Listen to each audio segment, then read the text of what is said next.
നമസ്കാരം.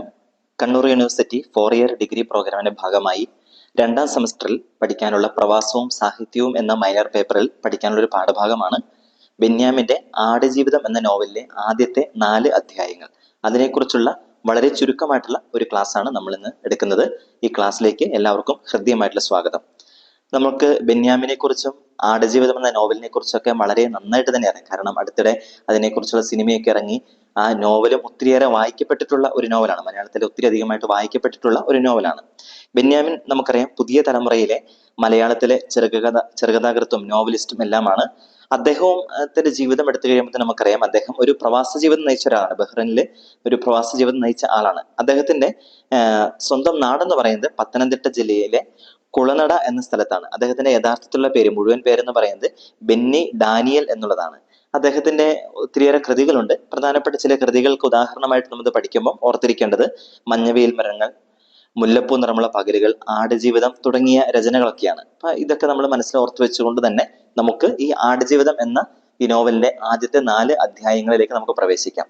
നമുക്കറിയാം, ആടുജീവിതം നജീബിന്റെ ഒരു ജീവിതത്തെക്കുറിച്ച്, ഒരു പ്രവാസ ജീവിതത്തെക്കുറിച്ച് പറയുന്നതാണ്.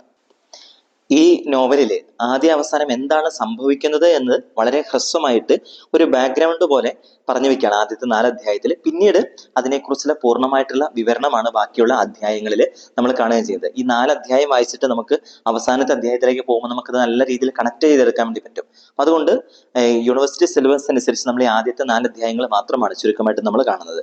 ഈ ആടുജീവിതം എന്ന നോവലിലേക്ക് നമ്മൾ പ്രവേശിക്കാം. നമുക്കറിയാം, വലിയ സ്വപ്നങ്ങളുമായിട്ട് സൗദി അറേബ്യയിൽ ജോലിക്ക് പോയി വഞ്ചിക്കപ്പെട്ട് മരുഭൂമിയിലെ ഒരു ആട് വളർത്തൽ കേന്ദ്രത്തിലെ മൂന്നിലേറെ വർഷം അടിമപ്പണി ചെയ്യേണ്ടി വന്ന നജീബ് എന്ന ഒരു മലയാളി യുവാവിന്റെ കഥയാണ് ഈ നോവലിൽ പറയുന്നത്. അതായത് ഇവിടുന്ന് വേറെ ജോലിക്ക് വേണ്ടിയിട്ട് പോകുന്നു. പക്ഷെ അദ്ദേഹത്തിന് അവിടെ കിട്ടുന്നത്, തെറ്റിദ്ധരിക്കപ്പെട്ടോ എന്തോ, അദ്ദേഹം ഒരു ആടിനെ നോക്കാൻ വേണ്ടിയിട്ട് ഉള്ള ജോലിയാണ് കിട്ടുന്നത്. ഈ നോവല്, ആടുജീവിതം എന്ന നോവല് പ്രസിദ്ധീകരിച്ചത് 2008 ഓഗസ്റ്റ് മാസത്തിലാണ് ഇത് പ്രസിദ്ധീകരിക്കുന്നത്. ഈ നോവലിലേക്ക് വരുമ്പോൾ, ഒരു സുഹൃത്തിന്റെ ബന്ധു വഴി നജീബിന് സൗദിയിലെ ഒരു തൊഴിൽ വിസ കിട്ടുന്നു. നജീബിന്റെ കൂടെ ഹക്കീം എന്ന ഒരു കൂട്ടുകാരനുണ്ടായിരുന്നു. വിമാനത്താവളത്തിൽ ഇറങ്ങിയ അവരുടെ സ്പോൺസർമാരെന്ന് തോന്നിയ ഒരു അറബിയെ കണ്ടുമുട്ടിയിട്ട് തെറ്റിദ്ധരിച്ച് ആ അറബിയുടെ കൂടെ പോവാണ്. നമുക്കറിയാം, ഇവിടുന്ന് ജോലിക്ക് പോകുമ്പോൾ സ്പോൺസേഴ്സ് ഉണ്ടാവും. അവിടെ ചെന്ന സ്പോൺസറിന്റെ കൂടെയാണ് പോകുന്നത്. അപ്പൊ അവിടെ ചെന്ന് അവര് വിമാനത്താവളത്തിൽ ഇറങ്ങി കഴിയുമ്പോൾ അവരുടെ സ്പോൺസർ എന്ന് കരുതി തെറ്റിദ്ധരിച്ച് ഒരു അറബിയുടെ കൂടെ അവർ പോവാണ്. അവര് എത്തിയത് മസ്ര എന്നറിയപ്പെടുന്ന 2 വ്യത്യസ്തമായിട്ടുള്ള ആട് വളർത്തൽ കേന്ദ്രത്തിലേക്കാണ്. ഒരേ സ്ഥലത്തേക്കല്ല, മസ്ര എന്ന അറിയപ്പെടുന്ന 2 ആട് വളർത്തൽ കേന്ദ്രങ്ങളുണ്ട്. അപ്പൊ ആ 2 കേന്ദ്രങ്ങളിലേക്കാണ് ഇവർ രണ്ടുപേരും എത്തിപ്പെടുന്നത്. അതിന്റെ ഒരു സാഹചര്യം എന്ന് പറയുന്നത് വളരെ വൃത്തിഹീനമായ സാഹചര്യത്തില് വിശ്രമമില്ലാതെ ആടുകളുടെയും ഒട്ടകങ്ങളെയൊക്കെ പരിപാലിക്കുന്ന ജോലിയായിരുന്നു ഈ നജീബിനും അതുപോലെ തന്നെ നജീബിന്റെ കൂട്ടുകാരനായ ഹക്കീമിനും ഉണ്ടായിരുന്നത്. ഈ നജീബ് ചെന്നപ്പോ അവിടെ അടിമപ്പണി ചെയ്യുന്ന വേറൊരാൾ കൂടെ ഉണ്ടായിരുന്നു.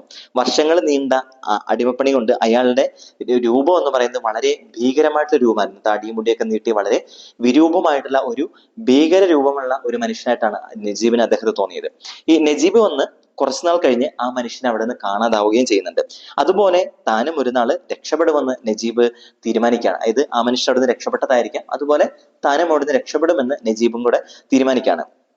പക്ഷേ കുറച്ച് ദിവസങ്ങൾക്ക് അകം തന്നെ, അധികം ദൂരത്തല്ലാത്ത ഒരിടത്തു നിന്ന് അയാളുടെ, അതായത് നജീബ് അവിടെ ചെല്ലുമ്പോൾ അവിടെ വിരൂപനായിട്ടുള്ള ഒരാളുണ്ടെന്ന് നമ്മൾ പറഞ്ഞിരുന്നല്ലോ, ആ ആളുടെ കൈപ്പത്തിയും അഴുകിയ ശരീരവും ഒക്കെ നജീബ് കാണുക ചെയ്യുന്നത്. അപ്പൊ അത് നജീബിനെ ഒത്തിരിതമായിട്ട് പേടിപ്പെടുത്തുന്നുണ്ട്.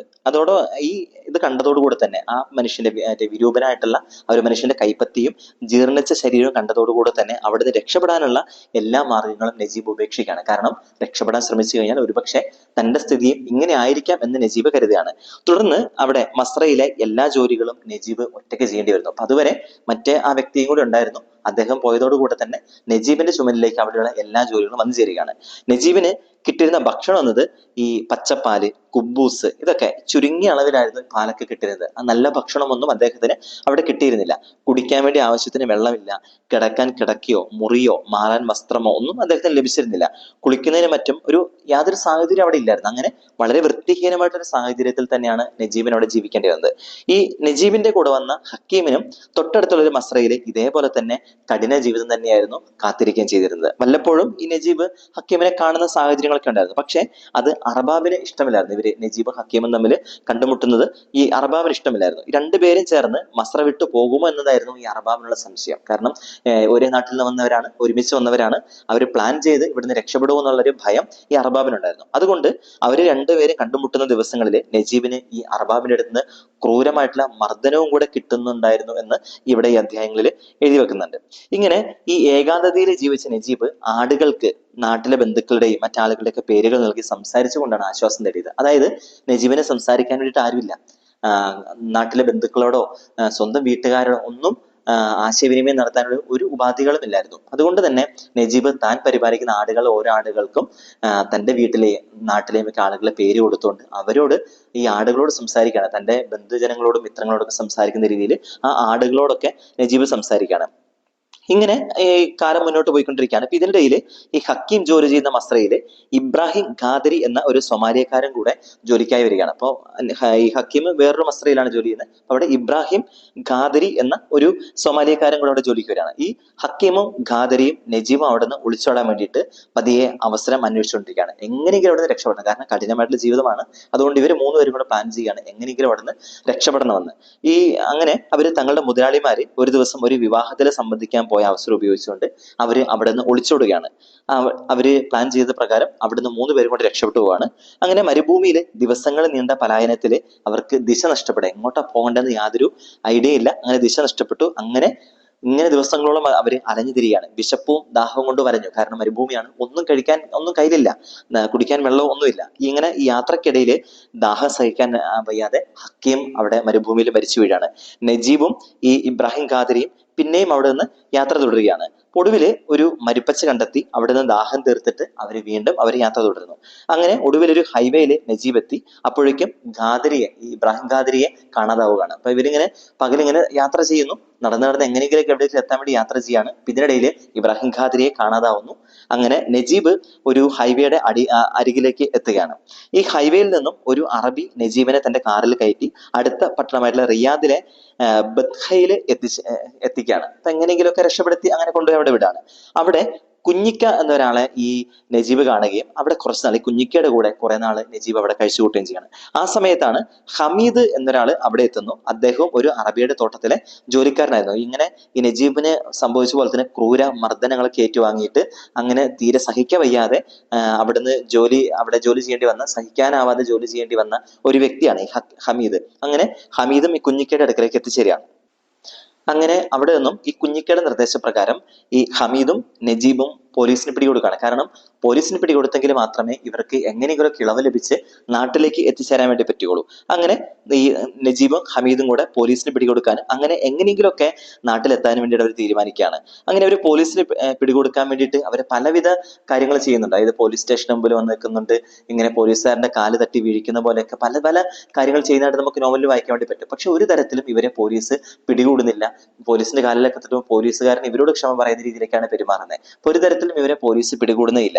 അങ്ങനെ അവസാനം ഇവര് പോലീസിന് പിടികൊടുക്കാണ്ട് അവരെ ജയിലിലേക്ക് ചെല്ലുകയാണ്. ജയിലിന്റെ ഉള്ളിലേക്ക് ഈ പോലീസ് സ്റ്റേഷനുള്ളിലേക്ക് കടന്നു ചെന്നിട്ട് തങ്ങൾ ഇങ്ങനെയുള്ള കാര്യങ്ങൾ, തങ്ങൾ വിസയില്ലാത്ത കാര്യങ്ങളും അവരെ പറ്റിയുള്ള കാര്യങ്ങളൊക്കെ അവർ പറയുകയും പോലീസുകാർ അവരെ അറസ്റ്റ് ചെയ്യുകയും ചെയ്യണം. പോലീസുകാർ അവരെ പിടികൂടിയിട്ട് ജയിലിൽ ഇടുകയും ചെയ്യുന്നു. ഇപ്പൊ ജയിലിലാകുന്നവരെ കാണാൻ വേണ്ടിയിട്ട്, ഈ ജയിലിലാകുന്ന ആളുകളെ കാണാൻ വേണ്ടിയിട്ട് ഇടയ്ക്കിടയ്ക്ക് അറബികളൊക്കെ വരുന്നത്. അപ്പൊ അതിനു മുമ്പ് പറയുന്ന ഒരു കാര്യം എന്ന് പറയുന്നത്, ഇവർ ആദ്യമേ ഒരു ഇടുങ്ങിയ ഒരു ജയിലിൽ കൊണ്ടുപോകുന്നുണ്ട്. അവിടെ നിന്ന് പിന്നീട് വിശാലമായിട്ടുള്ള ഒരു ജയിലിലേക്ക്, വളരെ ഒത്തിരിയേറെ ആളുകളുള്ള ഒരു ജയിലിലേക്ക് ഇങ്ങനെ ഇവരെ കൊണ്ടുപോവുകയും ചെയ്യാണ്. ആ വിശാലമായിട്ടുള്ള ജയിലിൽ എത്തുമ്പോൾ അവിടെ കുറെ കൂടെ സ്വാതന്ത്ര്യമുള്ള, സന്തോഷം ഉള്ള രീതിയിലേക്കായിരുന്നു അവർക്ക് ജീവിക്കാൻ പറ്റിയത്. കാരണം ഈ മസ്രയിൽ അനുഭവിച്ച ദുരന്തങ്ങളെ വെച്ച് നോക്കുമ്പോൾ ഈ രണ്ടാമത് കൊണ്ടുവന്ന ജയിലില് വളരെ സുഖമുള്ള ജീവിതമായിരുന്നു. അപ്പൊ അവിടെ എത്തിക്കഴിഞ്ഞപ്പോൾ ഇങ്ങനെ ആളുകൾ, തന്റെ കൂടെയുള്ള സഹതടവുകാരുടെ അടുക്കലൊക്കെ നജീബ് താൻ അനുഭവിച്ച കഥകളൊക്കെ പറയുന്നു. അങ്ങനെ ഒത്തിരിയേറെ ആളുകൾ, ആ ജയിലുള്ള ആളുകളെല്ലാം തന്നെ പല പല രാജ്യങ്ങളിൽ നിന്നുള്ള ആൾക്കാരുണ്ട്. അപ്പൊ അവരെല്ലാവരും തന്നെ നജീബിന്റെ കഥ കേൾക്കാൻ വേണ്ടി ആളുകൾ വരുന്നു. വളരെ സഹതാപപൂർവ്വം നജീബിനെ ഓരോരുത്തർ നോക്കിക്കാണുകയും ചെയ്യാണ്. അങ്ങനെ നജീബിനോട് ഒരു വല്ലാത്തൊരു കാരുണ്യം അവര് കാണിക്കുകയും ചെയ്യാണ്. ഇങ്ങനെ ഉള്ള ഈ ഒരു സാഹചര്യം ഈ ജയിലിൽ സംഭവിക്കുന്ന വേറൊരു കാര്യം കൂടിയുണ്ട്. ഇവിടെ അതായത് ഈ സ്പോൺസർമാരായിട്ടുള്ള അറബികൾ മാസത്തിൽ ഒരിക്കലൊക്കെ ഈ ജയിലിലേക്ക് വരും. ഈ ജയിലിൽ വന്നു കഴിയുമ്പോൾ പരേഡിനായിട്ട് ഈ ജയിലിലെ ആളുകളെ ഇങ്ങനെ വരിവരിയായിട്ട് നിർത്തും. അങ്ങനെ അറബികൾ ഇങ്ങനെ ആ ജയിലിലെ അന്തേവാസികളുടെ അടുക്കലൂടെ നടക്കും. തങ്ങളുടെ അടുക്കൽ നിന്നും രക്ഷപ്പെട്ടോടിയ ഏതെങ്കിലും ഒരു ആള് പ്രവാസിയായിട്ട് വന്നിരിക്കുന്ന ആൾക്കാർ ഇവിടെ ഉണ്ടെങ്കിൽ അവരെ പിടിച്ചുകൊണ്ട് ക്രൂരമായി മർദ്ദിച്ച് പിടിച്ചുകൊണ്ട് അവർ പോവുകയും ചെയ്യും. ഇങ്ങനെ ഒരു പരേഡ് എല്ലാ മാസവും നടക്കാറുണ്ട്. ഇങ്ങനെ ഒരു മാസം ഇങ്ങനെ പരേഡ് നടക്കുമ്പോൾ ഹമീദിന്റെ അറബി ഒരു ദിവസം വന്നിട്ട് അവിടെ വരികയാണ്. ഹമീദ് ഇത് കാണുമ്പോഴത്തേക്ക് ഹമീദ് ആകെ പേടിച്ചരളുന്നുണ്ട്. അങ്ങനെ അറബി ഹമീദിനെ തിരിച്ചറിയുകയും പിടിച്ചുകൊണ്ട് പോവുകയും ചെയ്യുന്നുണ്ട്. ഈ ഹമീദിനെ കൊണ്ടുപോയി കഴിയുമ്പോൾ ആ ഒരു സാഹചര്യം ബെന്യാമിനെ വിവരിക്കുന്ന വളരെ ഹൃദയഭേദകമായിട്ടാണ്. കാരണം നമ്മുടെ നജീബിന്റെ ഏറ്റവും അടുത്തൊരു സുഹൃത്തായിട്ട് മാറിക്കഴിഞ്ഞിരുന്നു ഈ ഹമീദിനെ കൊണ്ടുപോയി കഴിഞ്ഞപ്പോഴത്തേക്കും ആകെ വിഷമകരമായിട്ടുള്ള ഒരു കാര്യം കൂടെ ആയിത്തീരുന്നു. നജീബ് ആകെ മിണ്ടാതെ ആവുന്നു. അങ്ങനെയൊക്കെയുള്ള ഒരു അവസ്ഥകളൊക്കെ വരികയാണ്. ഇങ്ങനെ ഹമീദിനെ പിടിച്ചുകൊണ്ടുപോയി കഴിഞ്ഞിട്ട് പിറ്റേ ദിവസമാണ് ഈ എംബസിയിലുള്ള ആൾക്കാർ വന്നിട്ട് പേര് വിളിക്കാണ്. അവിടെ നിന്നും സ്വന്തം രാജ്യത്തേക്ക് പോകാൻ വേണ്ടിയിട്ട് അനുവാദം കിട്ടിയിരിക്കുന്ന ആളുകളുടെ പേര് വായിച്ചപ്പം അതിൽ ഈ ഹമീദിന്റെ പേരും കൂടി ഉണ്ടായിരുന്നു. ആ ഹമീദ് എത്രത്തോളം നിർഭാഗ്യവാനാണെന്ന് അവിടെ വരച്ചു കാട്ടുകയും ചെയ്യാണ്. ഇങ്ങനെ വളരെ നിസ്സഹായതയിൽ വീണ്ടും നജീബ് അവിടെ ജീവിക്കുകയാണ്. കുറെ നാൾ കഴിഞ്ഞ് ഒരു ദിവസം വീണ്ടും പരേഡിന് വേണ്ടിയിട്ട് അറബാബുമാർ വരികയാണ്. ആ സമയത്ത് എല്ലാവരും പരേഡിനോട് നിരന്ന് നിൽക്കുന്നു.